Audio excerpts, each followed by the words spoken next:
प्रदोष व्रत करने के क्या नियम है, हमें कब से शुरू करने चाहिए, शुक्ल पक्ष से या फिर कृष्ण पक्ष से। श्रावण मास में पड़ने वाली प्रदोष व्रत, जिसे कि त्रयोदशी व्रत के नाम से जाना जाता है, क्या हम इसमें से शुरू कर सकते हैं अथवा नहीं। प्रदोष व्रत कितने दिनों तक हमें करना चाहिए और कौन से प्रदोष व्रत की कब से शुरुआत करनी है, और साथ ही उद्यापन कब करना है, कितने प्रदोष करने के बाद हमें उद्यापन की विधियां करनी है। और मान लीजिए प्रदोष व्रत करते हुए आप पीरियड से हो जाते हैं या फिर घर से कहीं बाहर जाना पड़ता है, तो ऐसे में हमें व्रत करना चाहिए या छोड़ देना चाहिए। पूजा हम कैसे करें, संध्या के समय करें कि सुबह करें, या दोनों समय हमें पूजा करना होता है। मंदिर जाना आवश्यक है अथवा नहीं। प्रदोष व्रत में हमें कितनी बार और कब कब खाना चाहिए, बहुत सारी बातें प्रदोष व्रत से संबंधित होने वाली हैं। नमस्कार, वेलकम टू माय चैनल, मैं हूं मनीषा। दोस्तों, आज की वीडियो त्रयोदशी व्रत से संबंधित होने वाली है। प्रदोष काल में इस दिन पूजा किया जाता है, इसीलिए इसे प्रदोष भी कहा जाता है। प्रदोष कब पड़ता है पहले ये जानें। तो हर महीने शुक्ल पक्ष और कृष्ण पक्ष आता है और दोनों पक्षों में एक एक प्रदोष पड़ता है। प्रदोष जिस दिन पड़ता है उस दिन के नाम से भी जाना जाता है। जैसे कि सप्ताह में 7 दिन होते हैं, तो रविवार से हम देखें रवि प्रदोष, सोम प्रदोष, मंगल जिसके नाम से जाना जाता है। इस तरह से 7 अलग अलग दिनों की अपने दिन को लिए हुए प्रदोष व्रत की महत्वता और उपयोगिता बताई गई है। तो आप जिस भी मनोकामना पूर्ति के लिए प्रदोष व्रत करना चाहते हो, आप उस दिन से उठाएं और लगातार आपको प्रदोष व्रत करने होते हैं। बहुत सारे लोग पूछते हैं कि क्या हम शुक्ल पक्ष में उठाएं कि कृष्ण पक्ष में। तो देखिए, जब भी कोई व्रत की शुरुआत हम करते हैं तो शुक्ल पक्ष से किया जाता है। शुक्ल पक्ष से करने से हमारा वो व्रत जल्दी संपूर्ण माना जाता है, क्योंकि उसमें चंद्रमा की प्रधानता होती है। चंद्रमा धीरे धीरे बढ़ता रहता है, इसीलिए किसी भी व्रत को करने के लिए शुक्ल पक्ष से सलाह दी जाती है। लेकिन समझने वाली बात है कि जब आप कोई व्रत श्रावण मास से शुरू कर रहे हैं, जैसे कि श्रावण का महीना भगवान भोलेनाथ के नाम से समर्पित है और इसी महीने अलग अलग तरीके से हम भगवान भोलेनाथ की पूजा करते हैं। तो यदि आप श्रावण में पड़ने वाले त्रयोदशी यानी कि प्रदोष व्रत की शुरुआत करना चाहते हैं, तब आपको शुक्ल पक्ष कृष्ण पक्ष देखने की जरूरत नहीं है। सावन में 2 प्रदोष पड़ने वाले हैं। हम वर्ष 2024 की बात करें तो पहला कृष्ण पक्ष का जो प्रदोष है वो गुरु प्रदोष है और दूसरा शुक्ल पक्ष का जो प्रदोष है वो शनि प्रदोष है। दोस्तों, अलग अलग दिनों की महत्वता है। जैसे कि सोमवार के दिन पड़ने वाले प्रदोष को सोम प्रदोष कहते हैं और इस दिन से हम व्रत की यदि शुरुआत करते हैं तो हमारा चंद्र ग्रह अच्छा होता है, हमारी मानसिक स्थिति अच्छी होती है। जो लोग बहुत जल्दी जल्दी रोने लगते हैं, बात बात पे गुस्सा हो जाते हैं, उनकी मनोस्थिति उतनी स्टेबल नहीं रहती है, या संतान संबंधी कोई परेशानी है आपको मन में लेकर आप बहुत ज़्यादा सोचते हैं, विचार करते हैं, तब आप सोमवार के दिन से प्रदोष व्रत की शुरुआत करें और लंबे समय तक आप करें। कितने दिन करना है? कम से कम 1 वर्ष तक आपको प्रदोष व्रत करने की सलाह दी जाती है। यदि आप इतना लंबा नहीं कर सकते हैं तो आप गिनती से 11 प्रदोष, 21 प्रदोष, 31 प्रदोष यानी कि विषम की संख्या में भी कर सकते हैं, दोनों पक्षों को मिलाकर।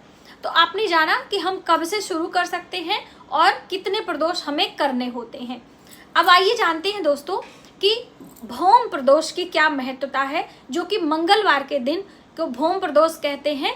और भौम प्रदोष रखने से हमारे कर्ज संबंधी किसी भी प्रकार का आपने लोन लिया है, कोई कर्जा है आपका, या आप अन्य किसी चीज़ों से परेशान हैं, तो आप मंगलवार के दिन से प्रदोष व्रत करने की शुरुआत करें, आपके लिए ज़्यादा अच्छा होगा।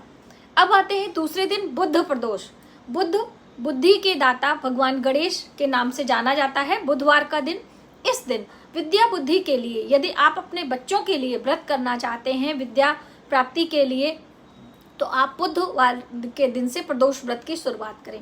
गुरु प्रदोष करने से हमारे बर्थ चार्ट का गुरु ग्रह बृहस्पति मजबूत होता है, हमारी संतान संबंधी कोई भी परेशानी है वह दूर होती है। गुरु ग्रह बृहस्पति के साथ साथ में विद्या बुद्धि का भी लाभ होता है। यदि आप किसी शिक्षा के क्षेत्र में कोई नौकरी व्यापार करना चाहते हैं तो आप गुरुवार के दिन से आप प्रदोष व्रत की शुरुआत कर सकते हैं। शिक्षा संबंधी कोई भी आपके बच्चों को परेशानी है तो भी आप गुरुवार के दिन से प्रदोष व्रत की शुरुआत कर सकते हैं। शुक्र प्रदोष, शुक्र वैभव का कारक माना जाता है और जीवन में लग्जरियस लाइफ या फिर हम कहें कि आर्थिक तंगी से यदि आप जूझ रहे हैं तो आप शुक्रवार के दिन से प्रदोष व्रत की शुरुआत करें। अब बात करते हैं शनि प्रदोष। तो देखिए, शनि प्रदोष हमारे शनि ग्रह को तो बैलेंस करता ही करता है, हमारे किसी भी चीज को लंबे समय तक बनाकर चलता है शनि प्रदोष, और साथ ही संतान प्राप्ति के लिए शनि प्रदोष सबसे शुभ माना जाता है। यदि आप प्रदोष व्रत संतान के लिए करना चाहते हैं तो श्रावण मास के शुक्ल पक्ष के शनि प्रदोष से आप प्रदोष व्रत की शुरुआत कर सकते हैं। बहुत सारे लोग सिर्फ श्रावण मास के दोनों पक्षों का प्रदोष व्रत करते हैं, तो इस तरह से भी आप कर सकते हैं। रवि प्रदोष, रवि यानी सूर्य भगवान से संबंध रखता है, और यदि आपको मान सम्मान की प्राप्ति चाहिए, आपको अपने समाज में प्रतिष्ठा चाहिए, धन चाहिए, तो आप रविवार के दिन से प्रदोष व्रत की शुरुआत कर सकते हैं। तो इस तरह से अलग अलग दिनों से शुरुआत करने की बात कही गई है।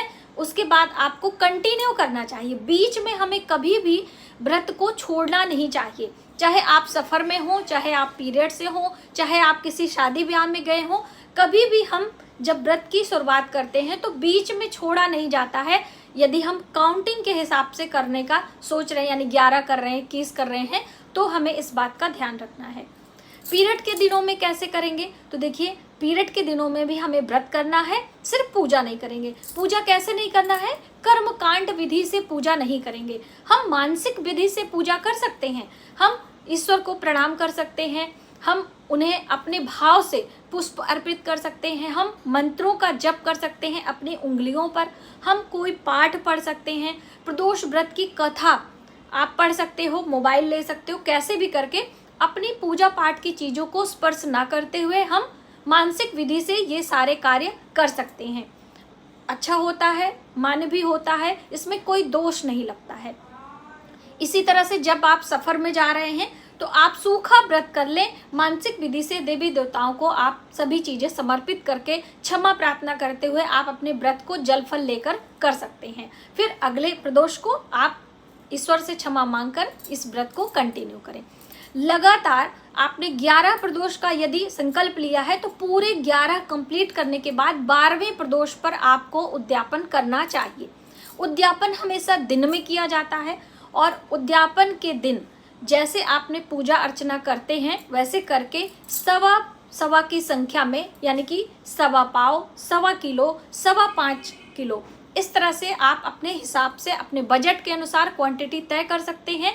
और उस दिन चंद्र ग्रह से संबंधित चीजें, जैसे कि जिस दिन आपने व्रत शुरू किया है उस तरह से, जैसे कि सवा पाव चावल, सवा पाव दूध, सवा पाव चीनी, सवा पाव सफ़ेद मीटर कपड़ा, सवा मीटर, इस तरह से सभी चीज़ें चंद्र ग्रह से संबंधित चीज़ें आप लेकर उसमें रखें और आप दान कर सकते हैं। आप चाहें तो अपनी कामना के अनुसार, जैसे जिस प्रदोष से आपने शुरुआत करी है उस दिन के अनुसार भी चीज़ें आप दान कर सकते हैं, और आप स्वयं से भी कर सकते हैं। सभी चीज़ें ले जाकर मंदिर में पुरोहित को देकर, साथ में दक्षिणा देकर आप उनका आशीर्वाद ले लीजिए। सूखा भोजन भी आप कर सकते हैं, भोजन बनाकर थाली दान कर सकते हैं, घर बुलाकर पुरोहित को खिला भी सकते हैं। हम ब्राह्मण की बात करें तो एक पति पत्नी के निमित्त आप भोजन अपने घर में तैयार करें। यदि अपने घर बुलाकर आप दंपत्ति को खिलाते हैं तो अच्छी बात है, वरना आप मंदिर में ले जाके दे देते हैं। दंपत्ति को कुछ श्रृंगार की सामग्री भी हम देंगे और उसके बाद आशीर्वाद लेंगे। तो इस तरह से आप दिन में प्रदोष का उद्यापन करके अपने संकल्प को पूर्ण करें।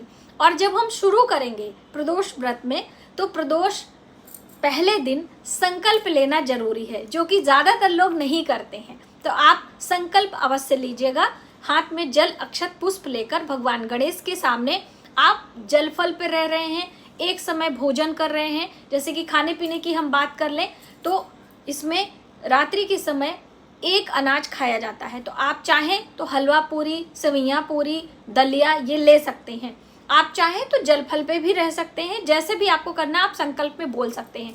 और सबसे अहम बात कि आपको अपनी मनोकामना भी बोलनी है, किस कामना के लिए आप भगवान जी से प्रार्थना कर रहे हैं वो भी आपको बोलना है। आप अपना नाम, अपना गोत्र, अपना क्षेत्र का नाम, ये सब भी बोल सकते हैं। यदि आप इतना नहीं करना चाहते हैं, सिर्फ हाथ में लेकर प्रणाम करके अक्षत पुष्प आप रख सकते हैं। और ये संकल्प का जो दक्षिणा है, जब आप उद्यापन करेंगे तो पुरोहित को आप दे सकते हैं। अक्सर कई लोग पूछते हैं कि हमें क्या करना होता है, तो इस तरह से आप प्रदोष का व्रत करें। दिन में जल और फल लेते हुए व्रत की शुरुआत करनी है। ज़्यादा आप दिन में खाएं पिए ना, एक ही बार बैठे जूस, फलों का जूस, फल, दूध, ड्राई फ्रूट्स आप ले सकते हो। उसके बाद संध्या के समय पूजा करने की बहुत बड़ी महत्वता है, तो आप शाम को पूजा करें।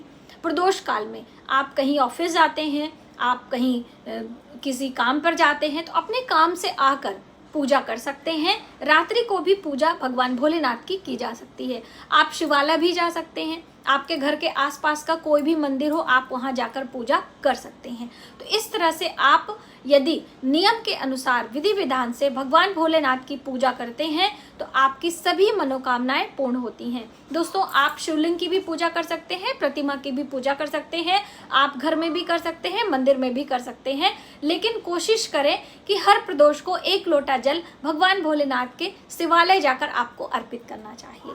तो आप प्रदोष व्रत की शुरुआत करना चाहते हैं तो श्रावण मास से आप शुरू कर सकते हैं और आपकी कामनाएं अवश्य पूर्ण होंगी। ऐसे भोलेनाथ भंडारी की कृपा हमेशा बनी रहती है। तो आज की वीडियो में आपने जाना कि प्रदोष व्रत शुरू करने के क्या नियम है, कैसे हमें करना चाहिए। मिलते हैं एक नई जानकारी के साथ नए वीडियो में। आप अपना ख्याल रखें। जय माता दी।